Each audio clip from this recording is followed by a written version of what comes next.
Hello friends, welcome to बांगालिर भुरिभोज। বাজারে এখন কচি কচি এঁচড় চলে এসেছে, নতুন সবজি। আর আমি আজকে আপনাদের জন্য নিয়ে এসেছি একদম অনুষ্ঠান বাড়ির মতো স্বাদের এঁচড়ের কালিয়া রেসিপি। তাহলে চলুন দেখে নিই এটা আমরা কিভাবে তৈরি করছি।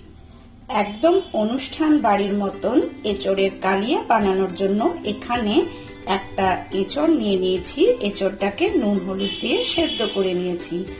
আর একটা আলু নিয়ে সেটাকে বড় বড় করে পিস করে কেটে নিয়েছি। চলুন তাহলে এবার আমরা রান্নাটা শুরু করি। কড়াই বসিয়ে দিয়েছি, এর মধ্যে দিয়ে দেব 2 চামচ সরষের তেল।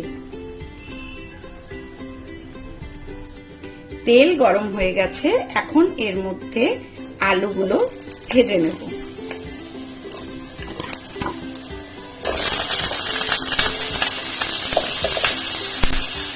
আলু ভাজার সময় এখন এর মধ্যে কোনো রকম নুন বা হলুদ দেব না।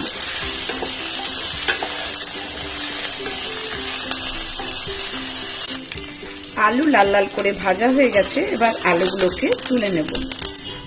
আলু ভাজা তেলের মধ্যে এঁচড়গুলোকেও ভেজে নেব।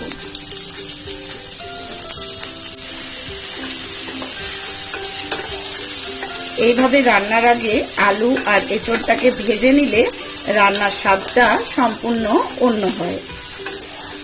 না ভেজেও মশলার সাথে কষিয়েও রান্না করা যায়। দুটো রান্নার স্বাদ কিন্তু তখন সম্পূর্ণ আলাদা হয়ে যায়। এবার এঁচড়গুলোকেও লাল লাল করে একটু ভেজে নেব। এঁচড়টাকেও লাল লাল করে ভেজে নিয়েছি, এবার এটাকেও তুলে নেব। এঁচড় আলু ভাজা এই তেলের মধ্যে দিয়ে দেব একটা গোটা তেজপাতা, একটা শুকনো লঙ্কা আর গোটা গরম মশলা। ফোড়নটাকে তেলের মধ্যে একটু ভেজে নেব যাতে এর থেকে সুন্দর একটা স্মেল বেরিয়ে আসে। ফোড়নটা তেলের মধ্যে ভেজে নিয়েছি, একটা সুন্দর স্মেল বেরোচ্ছে। এখন এর মধ্যে দিয়ে দেব একটা পেঁয়াজ বাটা, দিয়ে দেব টমেটো আর একটা কাঁচা লঙ্কা পেস্ট করে রেখেছি সেটা। এবার অ্যাড করব আদা রসুনের পেস্ট। এগুলো আমি আলাদা আলাদা করে দিচ্ছি ভিডিওতে দেখানোর সুবিধার জন্য। আপনারা চাইলে এগুলোকে একসাথেও সব পেস্ট করে নিতে পারেন। এবার এর মধ্যে অ্যাড করে দেব 1 চামচ জিরে গুঁড়ো, 1 চামচ ধনে গুঁড়ো, দিয়ে দেব 1 চামচ হলুদ আর লঙ্কার গুঁড়ো, দুটো মিলে 1 চামচ আছে। এবার মশলাটাকে খুব ভালো করে কষিয়ে নেব।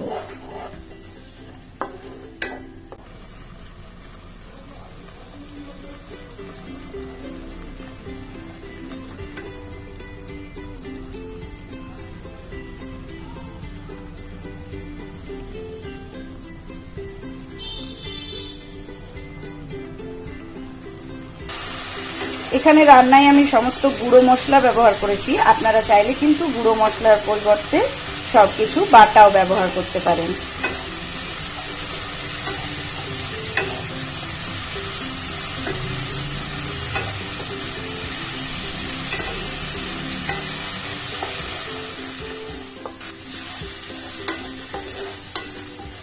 মশলা সুন্দর কষানো হয়ে গেছে, মশলার থেকে তেলও ছেড়ে দিয়েছে।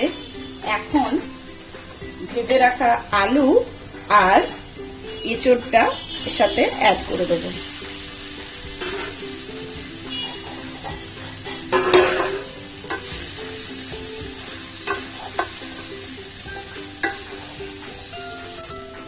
মশলার সাথে সুন্দর করে একটু কষিয়ে নেব।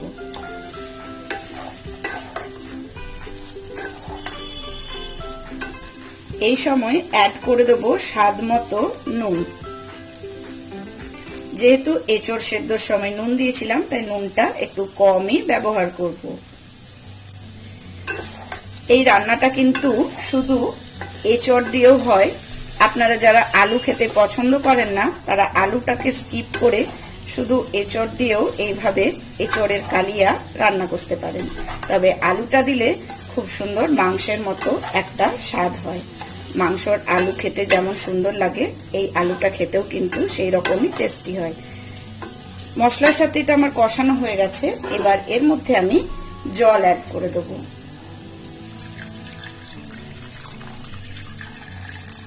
এখানে আমি 2 কাপের মতন জল অ্যাড করে দিলাম।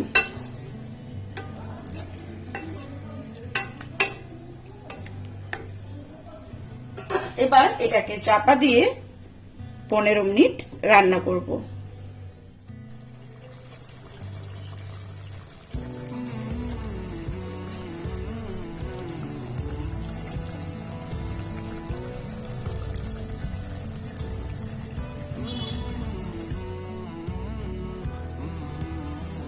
দশ মিনিট হয়ে গেছে। আমাদের এঁচড় আলু সবকিছুই সুন্দর সেদ্ধ হয়ে গেছে।